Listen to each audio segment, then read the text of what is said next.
जय सद्गुरू.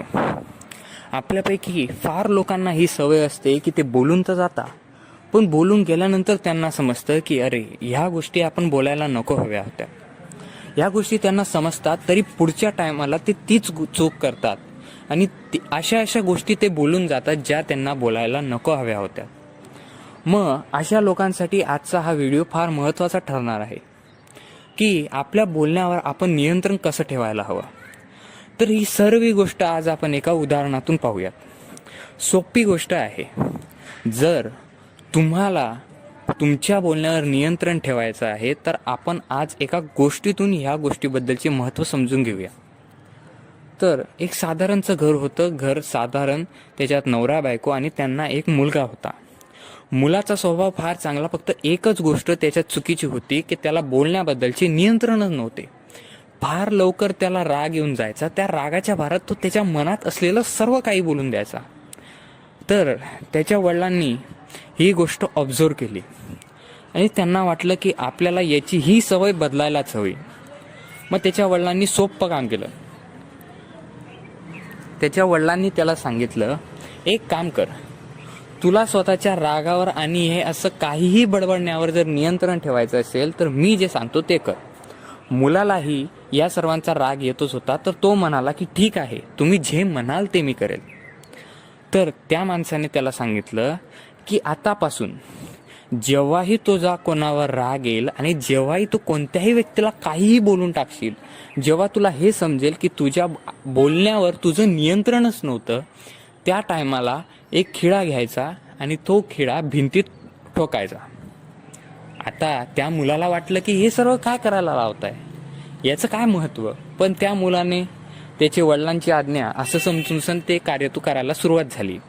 पहिल्याच दिवशी मुलाने 50 खिळे ठोकले, दुसऱ्या दिवशी 45, तिसऱ्या दिवशी 40, चौथ्या दिवशी 20, पाचव्या दिवशी 30. असं करत महिन्याभरानंतर त्या मुलाचे असे दिवस यायला लागले की तो एकही खिळा ठोकायचा प्रयत्न करायचाच नाही.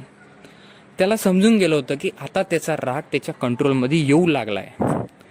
मग त्याच्यानंतर त्याच्या वडिलांनी त्याला परत एक गोष्ट सांगितली, आता तुला समजतंय ना की राग कसा कंट्रोल करायचा.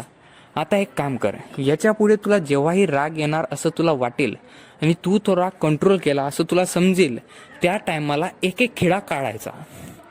तर त्या मुलाला परत 1 महिना लागला आणि त्याने सर्व खिळे काढून टाकले. त्याच्यानंतर तो आनंदात त्याच्या वडिलांजवळ गेला की पप्पा, तुम्ही जसं सांगितलं होतं तसं मी सर्व खिळे काढून टाकले. आता त्याचे वडील त्याला त्या जागेवर वापस घेऊन गेले आणि त्याला दाखवू लागले की हे बघ, तू खिळे मारले आणि खिळे काढले, तुला तुझी चूक समजली, तू तुझ्या रागाच्या भरात अनियंत्रितपणे कोणालाही काहीही बोलून गेला आणि त्याच्यामुळे तू त्यांच्या हृदयात हे किडे मारले. आता तू त्यांच्याशी कितीही चांगलं बोलला, कितीही गोड बोललास, तरीही जेव्हा तू ते किडे काढशील ना, तेव्हा त्यांच्या मनात ते खड्डं हे रुजूनच जाणार. म्हणजे जेव्हा तू अनियंत्रितपणे कोणालाही काहीही बोलून जातो ना, तेव्हा समोरच्याच्या मनात एक खड्डं पडून जातं आणि ते खड्डं हे तुमच्यातले आणि त्या माणसाबद्दलचे जे संबंध असतात ते दूर करण्याचा प्रयत्न करतात. एक प्रकारे ते तुमच्या आणि त्यांच्यात असलेले संबंधांची जी भिंत राहते त्या भिंतीवर ते खड्डे पडत जातात आणि एक दिवस या खड्ड्यांमुळेच ती भिंत कोलमडून जाणार. म्हणून लक्षात ठेवा, बोलण्याच्या आधी एकदा विचार करा की जर आपण या व्यक्तीला काहीही बोललो तर कदाचित आपण त्या व्यक्तीला गमावून बसू. म्हणूनच बोलण्यावर नियंत्रण नक्कीच असू द्या. मित्र हो, भेटूयात पुढच्या व्हिडिओमध्ये अशाच एका नवीन आशय व आक्षेपासोबत. तोपर्यंत जय जय रघुवीर समर्थ.